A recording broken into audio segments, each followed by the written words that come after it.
Hello, everybody. Welcome to the History of Trust Issues, Women in Healthcare. My name is Michelle Rivas, and I am on the Associate Board of Community Health and am also a Senior Manager of Product Communications at Horizon Therapeutics with a background in health communications and journalism.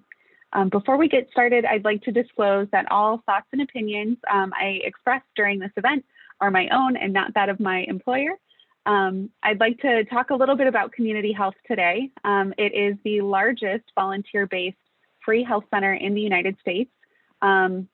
We provide primary and specialty care, prescription medications, mental health and dental services, health education and lab testing, including COVID testing on the west side of Chicago. Our patients have no health insurance, and we provide all of our services to them at no charge. We do this with the support of over 1,000 volunteers, partnerships with dozens of institutions, and donations from generous people like you. Thank you for being here and for supporting community health. I encourage you to visit our website. You can see that here, and also the allin-chicago.org website as well. This event is included as part of our All In series. We did this as part of our associate board to kind of generate some interest and get you all familiar with the wonderful offerings that are going to be held later this year. So to see the complete list of sponsors, read the bios for our incredible speakers, and check out the rest of this year's events. The goal of the All In Chicago series is to bring together leaders from many different industries and segments of our population to talk about how we can work together to ensure every resident has access to the right care in the right place at the right time here in Chicago. Community Health has been hosting All In events discussing access to healthcare in Chicago since 2015. We'll have more conversations like this one later this year.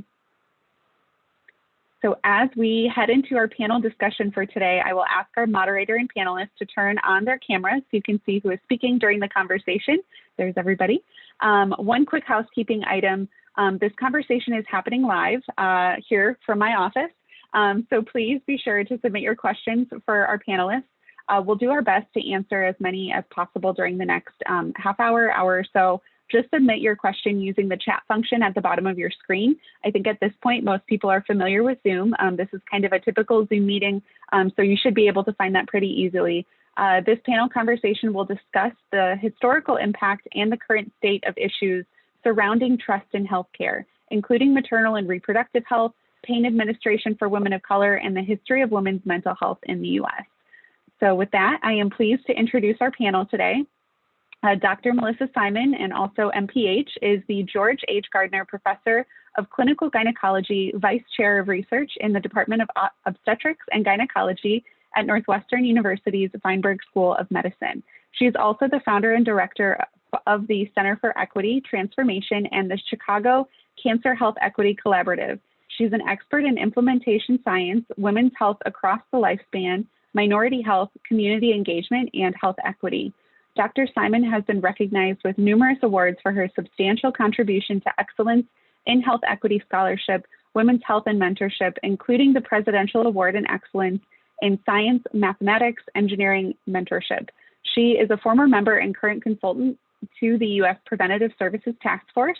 She is also a member of the National Academy of Medicine's Roundtable on the Promotion of Health Equity and the NAM Leadership Consortium's Culture, Inclusion, and Equity Collaborative. Welcome to Melissa.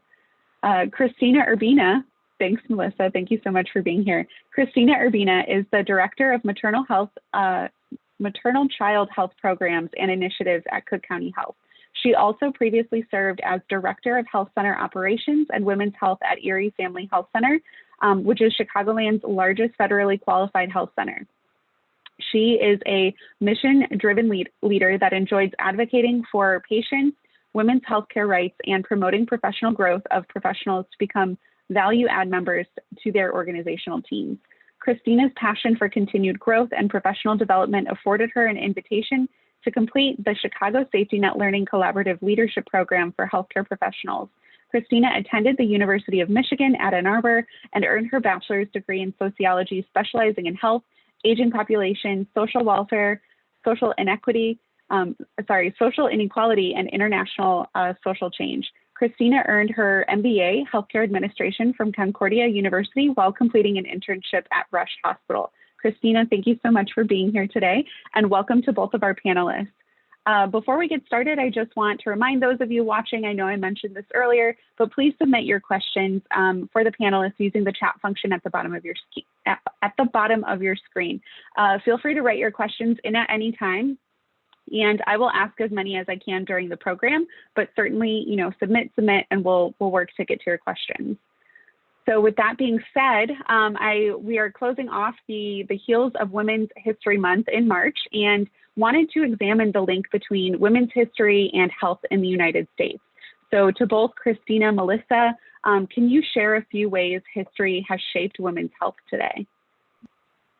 Sure. Thanks for having me today. This is great. And just a framing, I'm connected to community health since I was at Rush for medical school back in 2000 to 2004. I used to come every single week volunteering at community health when it was in its old location above the dance studio, under the dance studio on Ashland.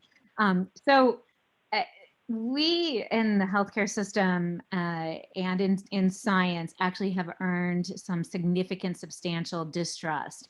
Over the years, not just egregiously, experimenting on minority populations, but also women and women who are from minority populations, mainly Black, Hispanic, Latino, Native American, and Asian. And it is really, it's no surprise that that's where we are at right now in our healthcare system with distrust. So some examples include my own specialty, obstetrics and gynecology, the so-called grandfather of obstetrics and gynecology, Dr. Marion Sims, who until recently last summer had a statue in his honor in Central Park in New York City. It's been taken down, used to experiment on slaves. Lucy, Anarcha, and Betsy are the three named slaves that he used to experiment on to get his vesicovaginal fistula surgeries correct without anesthesia, and also perfecting the certain speculums that are used even to this day in our surgical cases. That's one example. In the 1950s in Puerto Rico, the Enovid first birth control pill trials happened, and those were experimenting on Puerto Rican women without their knowledge, and there were actually adverse events and deaths, and no one was informed of those either. And then there's a forced sterilization from the 1970s with Native populations, Latinx, and up until this very day. Last year there were in Georgia, the detention centers and forced hysterectomies, which is sterilization. So all of these things have earned our distrust that we have now in our medical care and science systems. Thank you so much for that overview, Melissa. Christina, do you have anything to add there? Wow. Well, hello, everybody. Good afternoon. I just want to thank Community Health for having me on the panel, and humbled to be on a panel with Dr. Simon. She's definitely the clinical expert here. And so my perspective, just giving value to today's conversation is more from a personal lens as a woman of color that has navigated, had to navigate through the healthcare system myself, one that I consider myself fairly well educated, in not that is, a determination of access and experience, but one to highlight that even, at my level, it was very difficult to navigate the system. And, some of the examples that I was going to give definitely Dr. Simon just mentioned was, around sterilization, reproductive, rights and, reproductive health and reproductive justice, around sterilization practices of women of color in the past and currently today.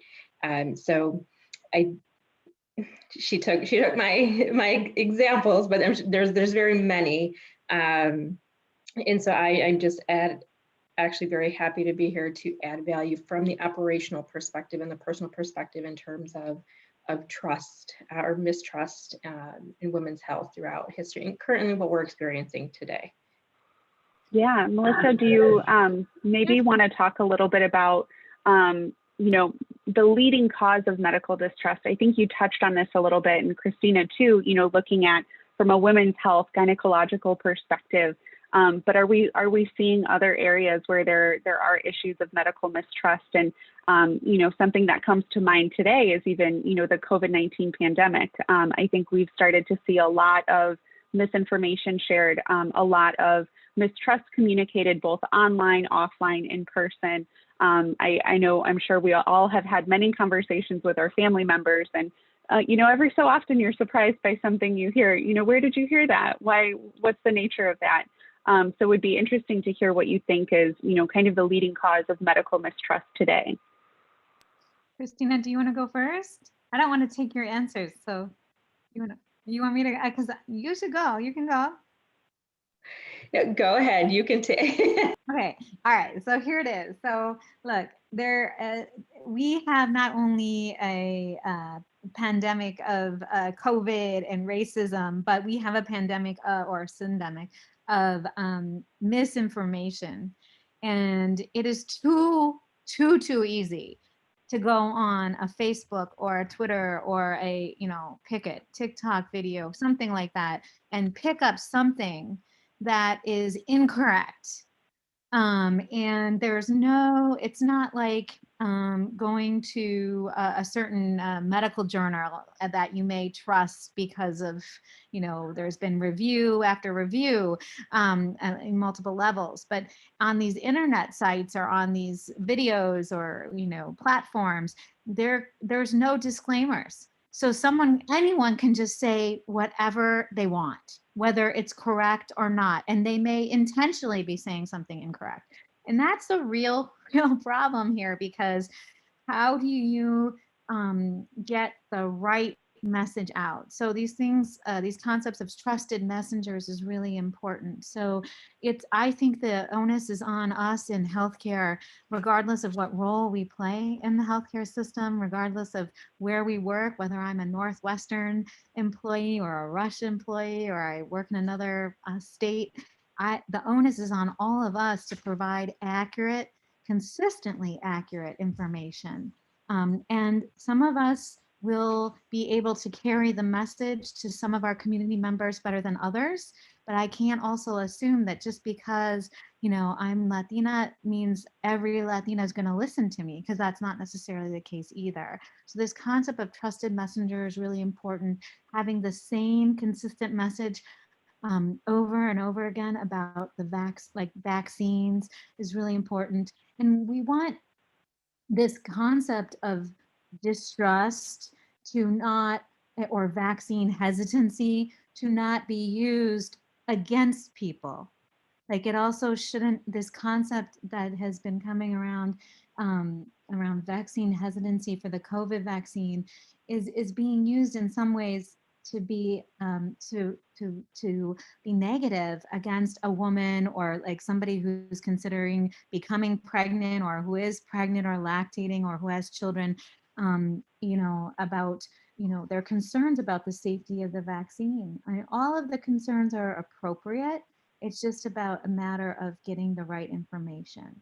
You know, thankfully, our vaccines that we have emergency authorization use for in our country right now, the 3 vaccines for COVID, are all proven safe, and consistently the data are coming out very consistently for even now 12-year-olds and up, and pregnant and lactating persons, that they're safe during all of those time points for all of those age groups. So, you know, thankfully we have some good data now to stand on. Before, we didn't have as much data. So I'll stop there, but, you know, there's a lot of issues around, you know, this mistrust and distrust. Mm-hmm. Yeah, and shifting gears, Christina, from a Chicago perspective, you know, you're with Cook County Health. Is there anything you'd like to add from, you know, the leading cause of medical mistrust in Chicago specifically? Yeah, so thank you. I think to just add to, you know, the information that Dr. Simon provided is she's correct. You know, it's the approach and the lens is, you know, on target. It's communication. It's getting, you know, the information out. You but even if we communicate and get the information out, we still have that trust issue, right? And how do we engage and how do we partner? It's more of, we try to walk the line of partnering. Um, we all do, partnering with the patients and having, bridge building. And, we know representation matters, like resonates with like, engaging patients in the language of their preference, that builds trust. Providing information in, the appropriate literacy level, asking, using a motivational, interviewing approach, asking questions to ensure that, they're understanding what we're saying, or they, giving that safe space for them to ask questions or to express their thoughts or things that they've heard or what they believe, and just leading more with a humble, an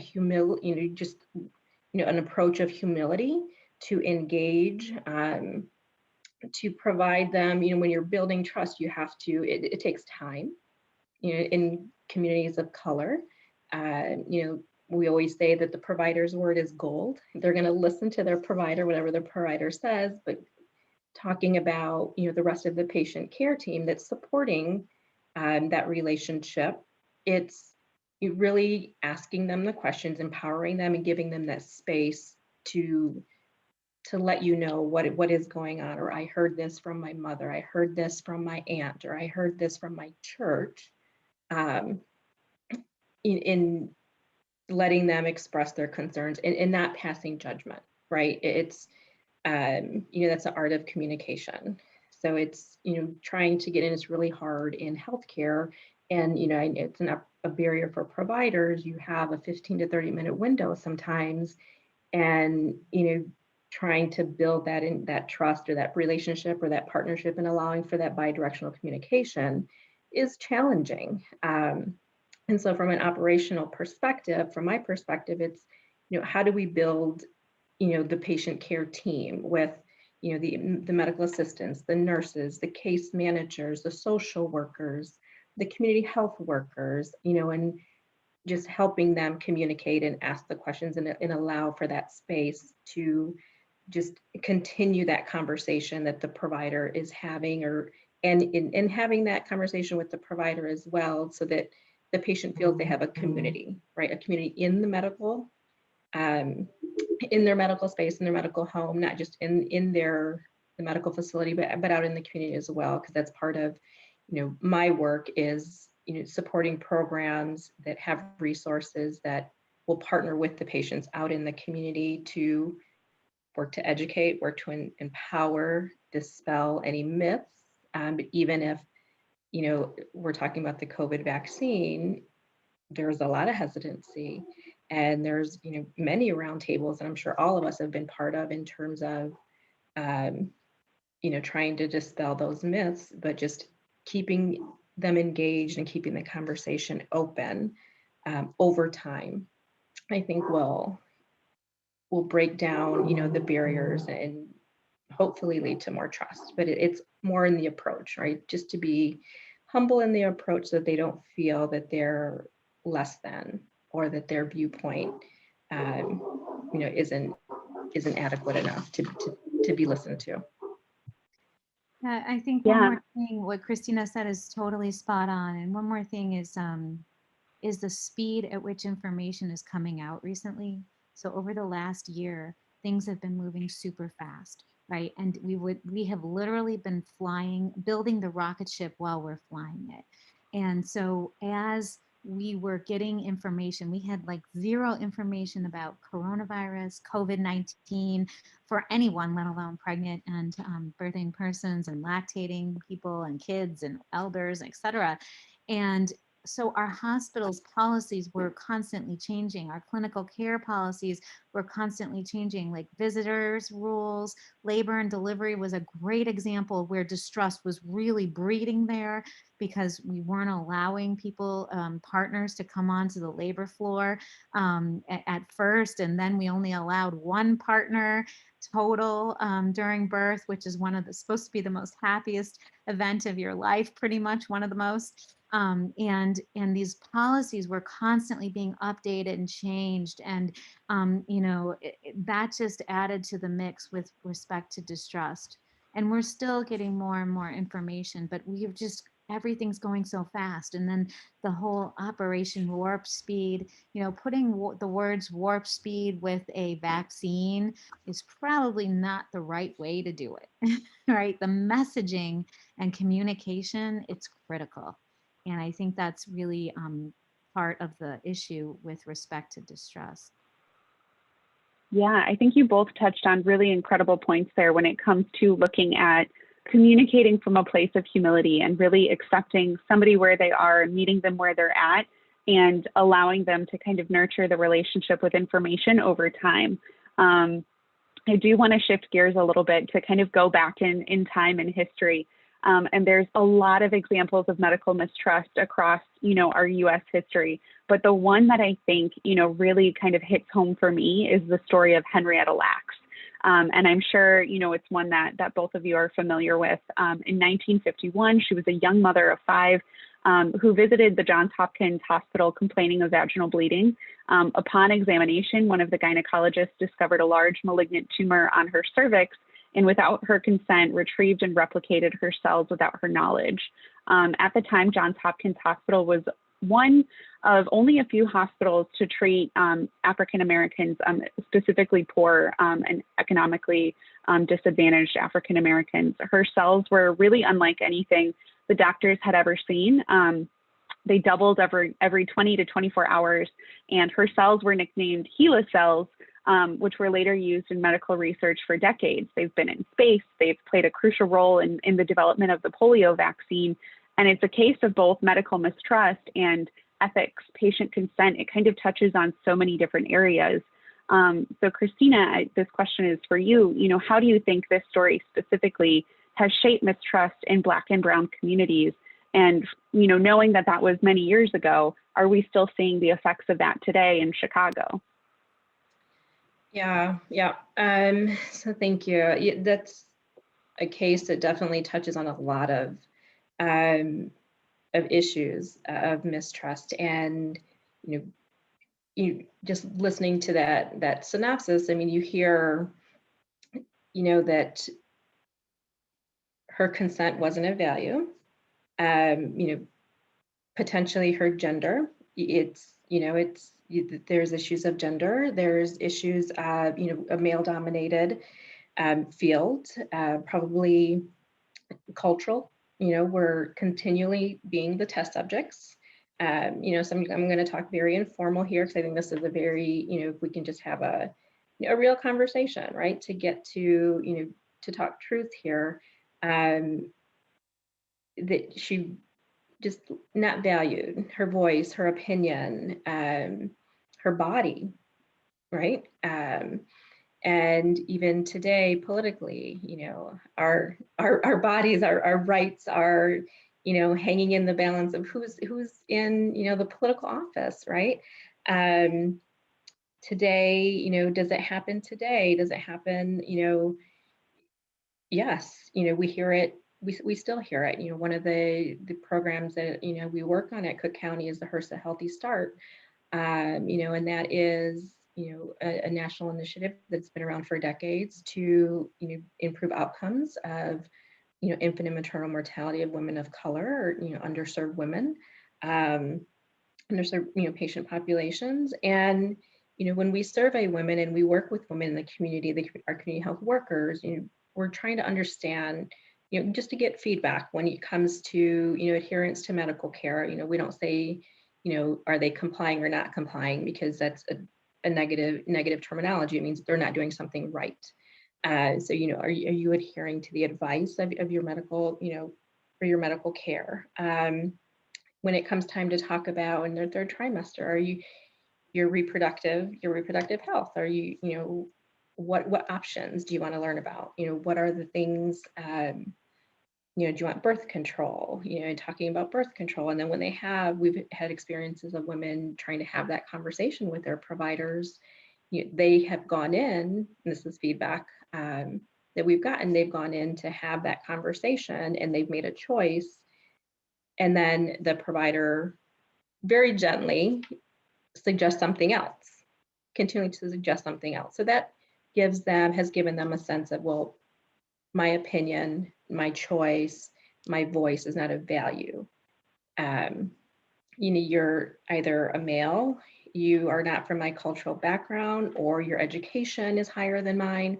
So not that the provider intends to come off that way or give, that patient that feeling, but it's because of this history of mistrust, this devalued, the sense of, not being valuable enough for my voice to be heard, for my choices, to be respected. So yes, it does happen today. I'll leave it there. Yeah, thank you. Similarly, Melissa, from your perspective, what are the issues of trust you see kind of in that same vein, with your patients in Chicago? Do you still think you're seeing some of the effects of that kind of medical mistrust as part of those conversations with your own patients? Sorry, for sure. There you go. It definitely, I would say it's probably more on the obstetric side than on the gynecology side, but for sure, consistently there's conversations around vaccines, for example, and just care in the hospital. More and more people seem to be asking for doulas to be present if they have access to them, just to create more having trusted people around them. Racial, ethnic, cultural concordance in healthcare providers. At least one member of the healthcare team seems to be more desired, but I will tell you we're a long way away from even achieving cultural, racial, ethnic concordance on healthcare teams, whether it's in nursing or physicians and other members of the healthcare team. So really we need to work on the other end of this, and that's workforce diversity. And really trying to help get more and more diverse people into our healthcare workforce, because it's crucial to be parts of, to have a diverse healthcare team.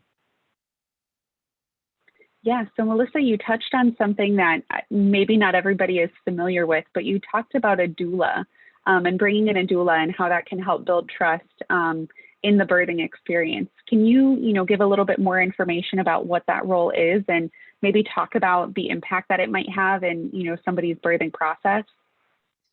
For sure. There's a wide range of desires for a particular person when they're pregnant, and their experiences, whether they're informed by their family or friends' past experiences or their own experiences, or what they feel their experience would be or should be.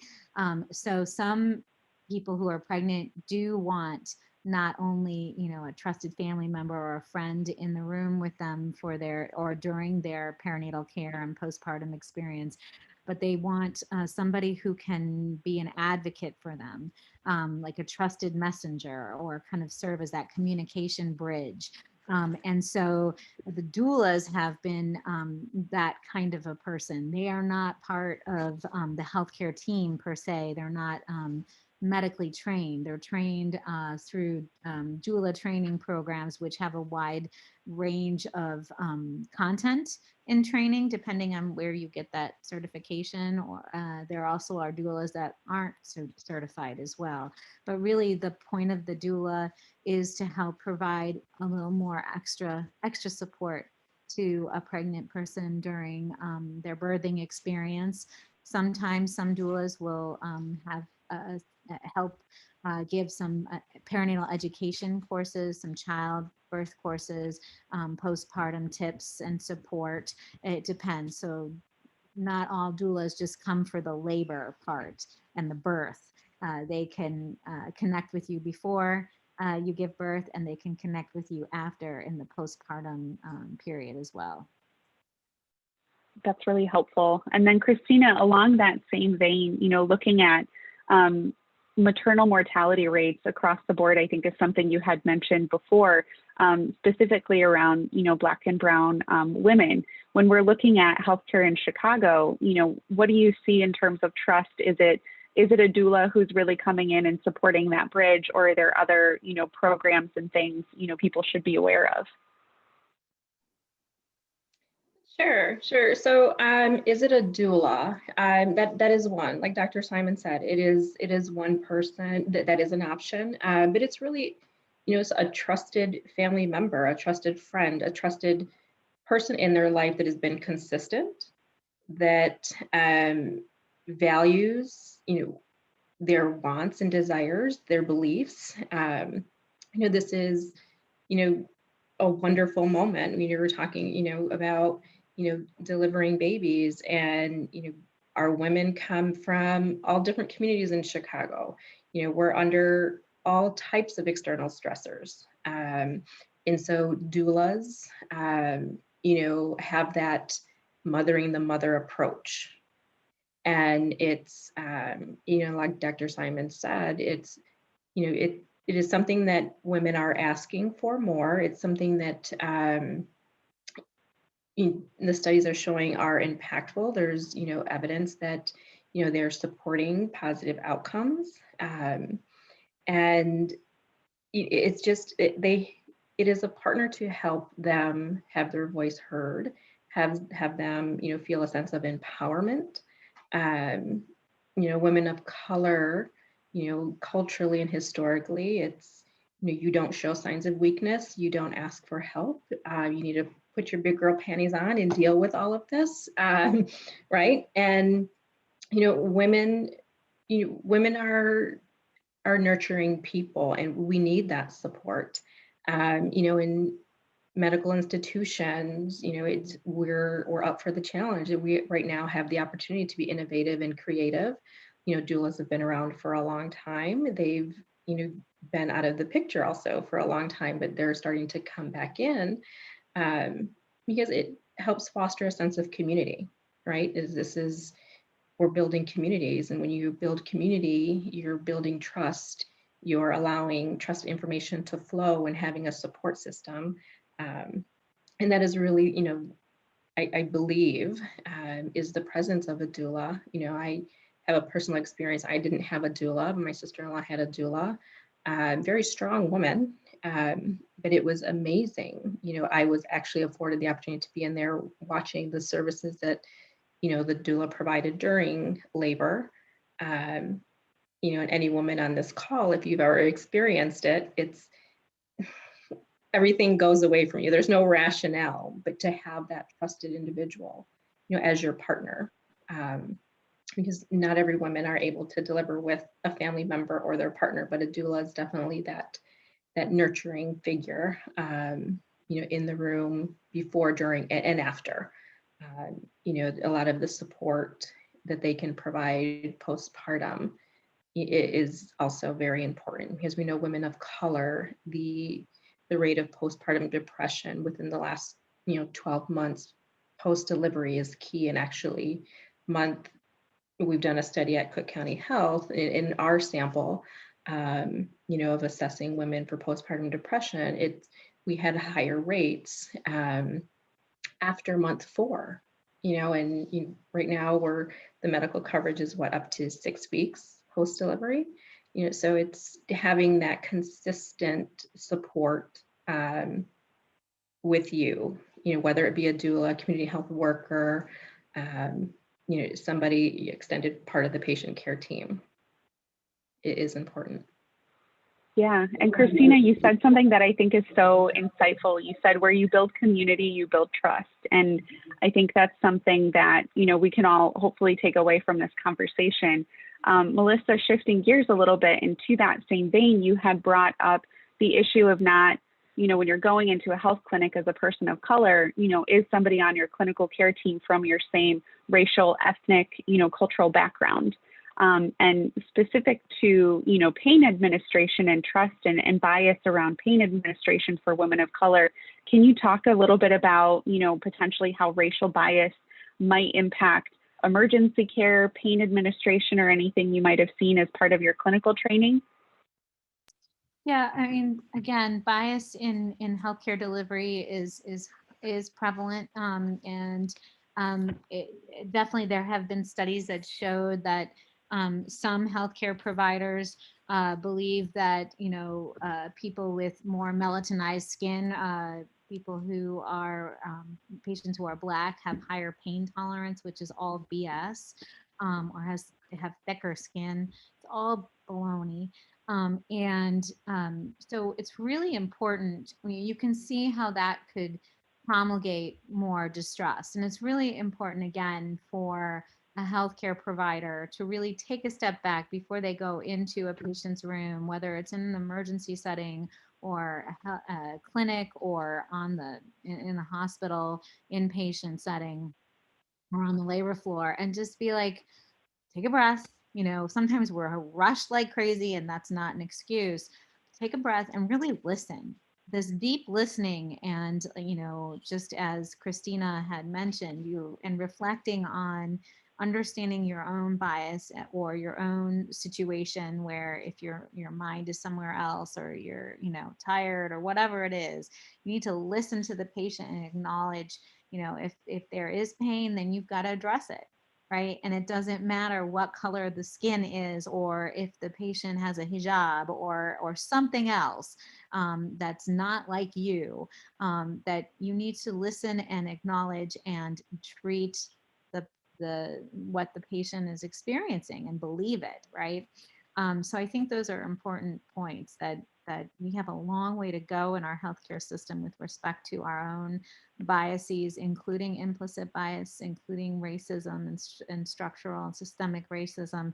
And so it is important to continue to practice and teach, being humble and deeply listening to our patients, and addressing our patients' concerns to the best of our ability. And patients really, at the end of the day, want to be heard. They want to feel like, and they have the right to be heard. So from the patient perspective in these situations, it's important to know you have a right to be heard. And if you feel like somebody is not listening to you or not really addressing what the issue is at hand, you can ask for somebody else, right? And I know that's easier said than done. You can go to another clinic, you can go to another hospital. And again, I totally acknowledge that's easier said than done. But there are rights of patients. Patients have rights. And even at the level of administration, when you get registered for a clinic or at a hospital, you can go to them and complain if you're not feeling like you're being heard or cared for. That's really helpful. So I do want to shift gears a bit, because I realize, we're kind of focusing in on a lot of the issues when it comes to trust. But let's talk a little bit about what's going well. I think, when we're looking at the pandemic response, a lot of the conversation's really been focused on equity. Christina, do you want to talk a little bit about, from an equity perspective, how things have improved, when we're looking at trust in communities of color? And, from that space, hopefully, we've got a lot to reflect on overall, what's good, what's bad, what we can work on, and what everybody on this call can potentially learn and do better in our own communities. Yes, sure. So what is going well in terms of equity? Well, for starters, we're having the conversation, right? We're having the conversation like we are right now. We are opening, the door to listen, and there's a lot of, initiatives. There's a lot of programs, and the county, the city, the state, and nationally, it's a conversation, and that's where it starts, right? You have to start to engage the communities. You have to start to have these dialogues, and the outcomes of the dialogues and the outcomes of the humble approaches of listening and valuing what you're hearing, and not just valuing, but actually doing something about it. And doing something about it is building partnerships, creating teams to create these programs, access, improve patient experiences, when they're coming into facilities, whether it be outpatient or inpatient. And it starts with the first person that they're meeting. It's the security guard, the registration staff. It's all about valuing, the individual in front of you, regardless of their background, their age, their race, their gender. And so yes, there's a lot of positive. It's a journey. This is nothing that is going to be solved overnight. But as long as people are open to have the dialogue, to lead it, approach it through the humble or competency lens, that it's not one size fits all. As long as we understand and we lead in that space, that it's not one size fits all, and we actually have to just get back to the roots. And it's human to human engagement. It's not an appointment slot. It's not a specific case, that we've seen this case before. It's an individualized approach, one of nurturing.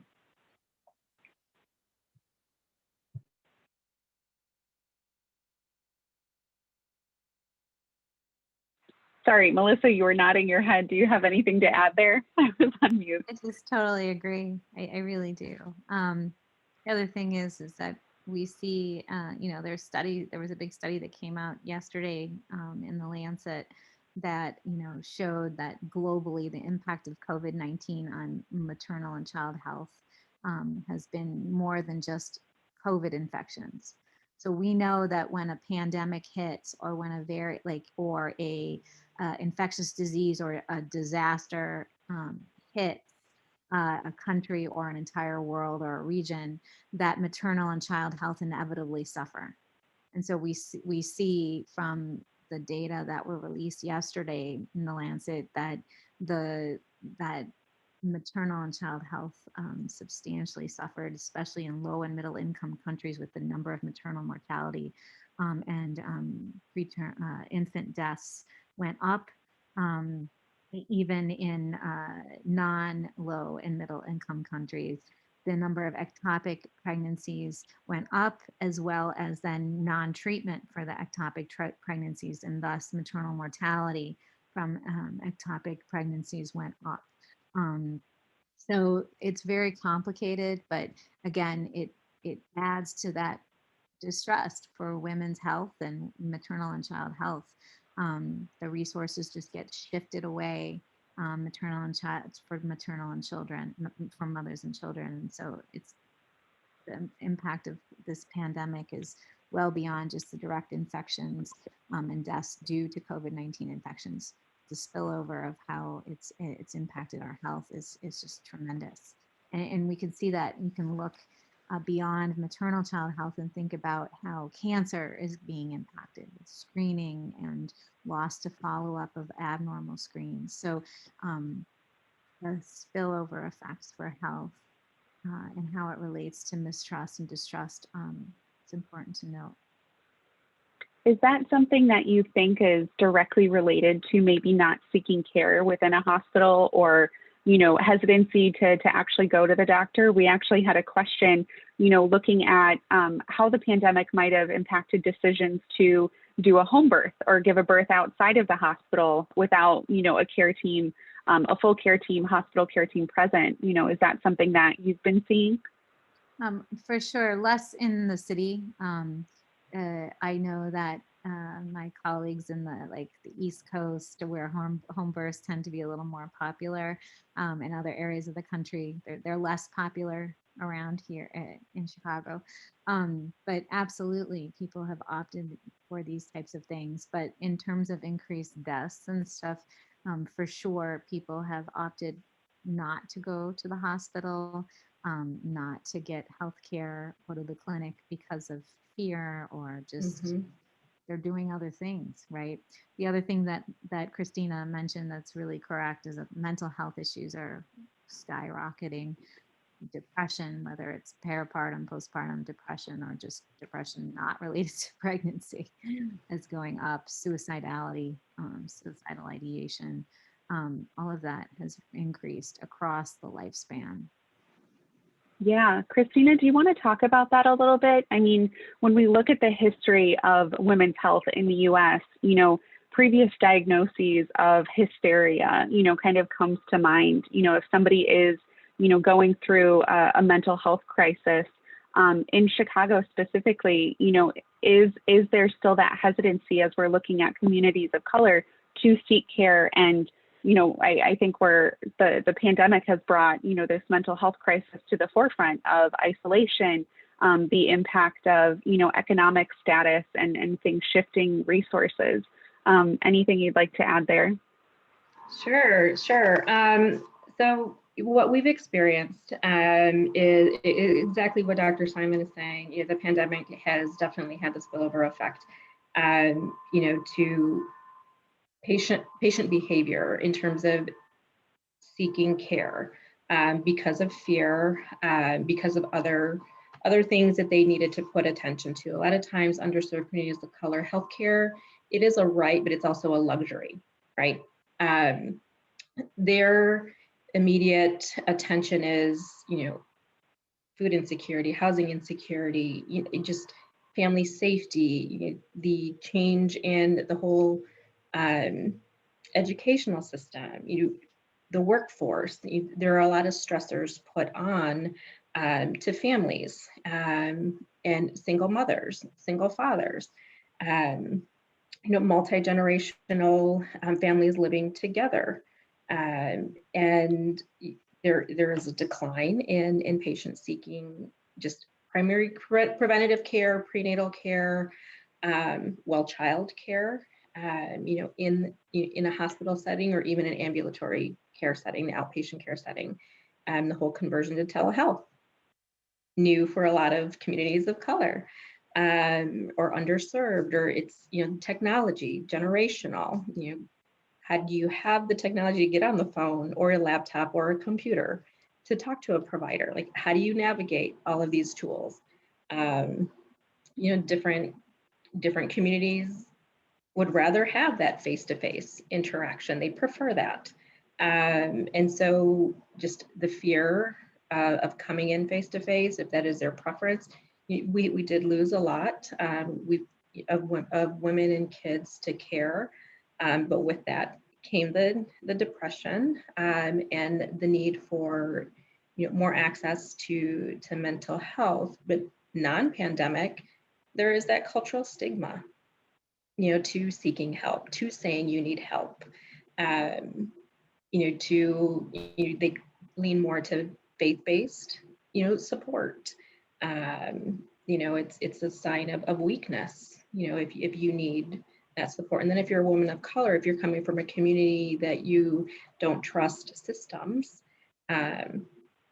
you are fearing that there's a judgment that's going to be passed on your ability to be, a supportive parent or provide resources or a nurturing home. So there's, fear of system involvement, in terms of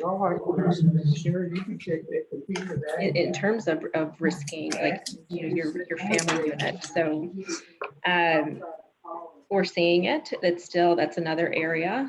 There is access barriers, on top of, people wanting to say once they're engaged and accepting the help, unfortunately there is access, to timely support. And so any break in consistency in a system, will also lead to the mistrust, because you're building that trust and leading them to accepting help. But then if you have a systematic barrier to actually getting the help. Yeah, one thing you mentioned, Christina, is looking at the changes that have happened due to the pandemic. And one that you mentioned is education and home learning and e-learning and all of the things and telemedicine, all of the things that we maybe weren't as familiar with, 18 months ago. In hindsight. So we did have a question come in, from a K-12 educator perspective, how can, teachers and administration actually incorporate some information into curriculums that can help build trust in these communities, about, some education when it comes to healthcare. So Melissa, Christina, good question, I think, for both of you.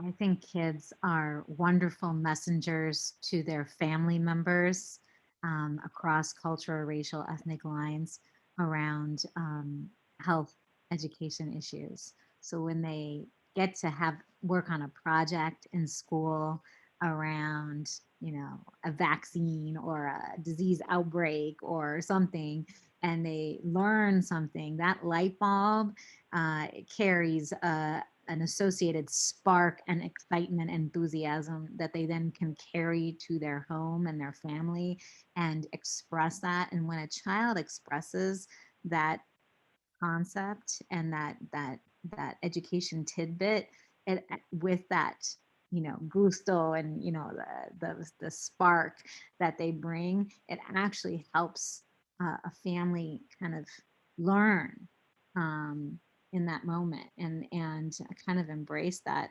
tidbit of information. So it's really interesting approach to diffusion of knowledge and trust around a certain health topic. But I think it's very important. So to the extent that healthcare providers can work with teachers to create, educational messages, health education messages, I think it's really important. I love that. If I can just, I think that is an amazing example, and kudos to any of the educators on the line. His healthcare institutions, yes, are not the only ones that had to transform. I mean, pretty much every industry, but you educators, thank you for everything that you've done. And Dr. Simon just hit the nail on the head, is you are part of the trusted community, and integrating any of these examples or these, partnering with physicians. I didn't even think of that. I think that's a very innovative and creative. I mean, maybe it's out there and I just didn't know, but I think that is, I love that it's all happening on this call. Yes, integrated into the curriculums. Yes, absolutely. I love that. Well, I know we're getting close to time, so if you haven't submitted a question yet, definitely submit now, and we'll try to get there. But as we're looking at building trust in communities, specifically for women, and we've placed a lot of emphasis on the conversation around women of color. What else can we learn? What else can we do? What can we take away from this conversation today that can help benefit our communities at home, the women that we know, pretty much everybody that we interact with?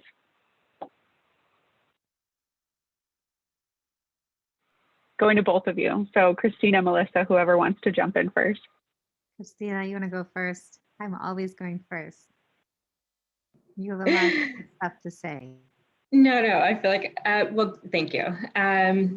What can we take? I would just say, my just small, humble opinion would just be humble and be open to dialogue and value the person, the life in front of you that you're engaging with. This isn't rocket science. It's communicating, listening, from an operational perspective.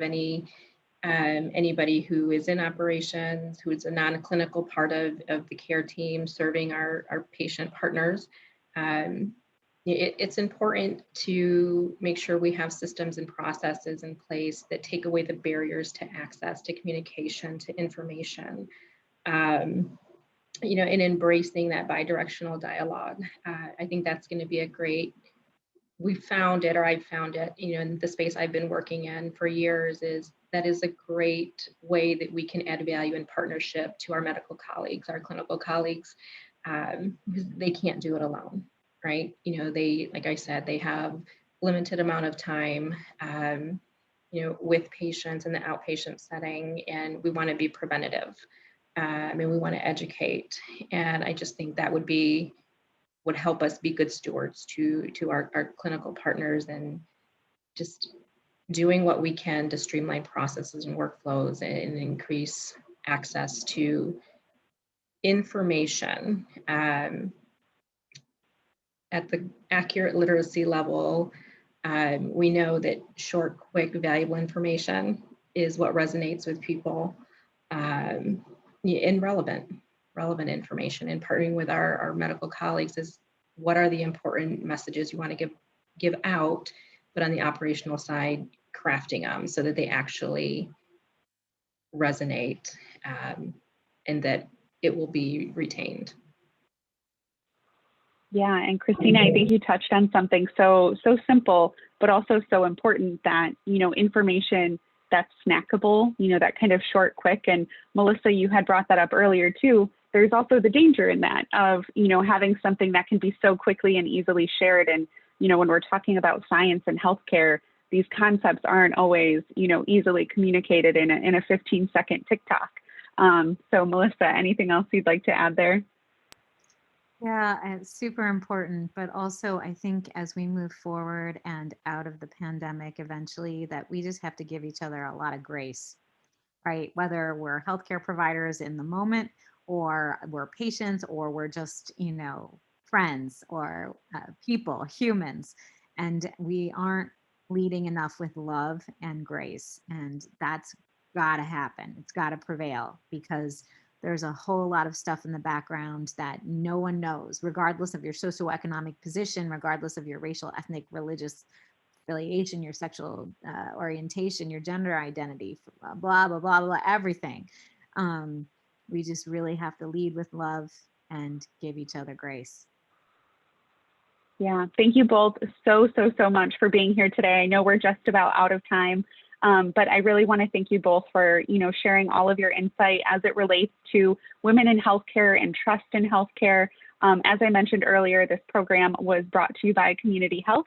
And of course, any information, any donations that you'd like to make to Community Health's mission can be made. And I just, on behalf of all of the board of directors, staff, volunteers at Community Health, former volunteers, Melissa, thank you all so much for being a part of the All In series in Chicago, and making the vision for access to healthcare in Chicago a reality for everybody. So with that being said, thank you again so much for all the support, for being here. And of course, if you'd like to find out more information about All In Chicago, go to allin-chicago.org to learn more about the different series and events that will be coming up later this year. And of course, if you'd like to support Community Health and the All In Chicago series, you can donate to give.onecause.com, All In 2021. And so I think Laura sent that out to everybody. So thank you all so much for being here, and we really, really appreciate it. I think we all have a critical role to play in this effort in building trust. And thank you so much for being a part of this event. Thanks, everybody. Thank you.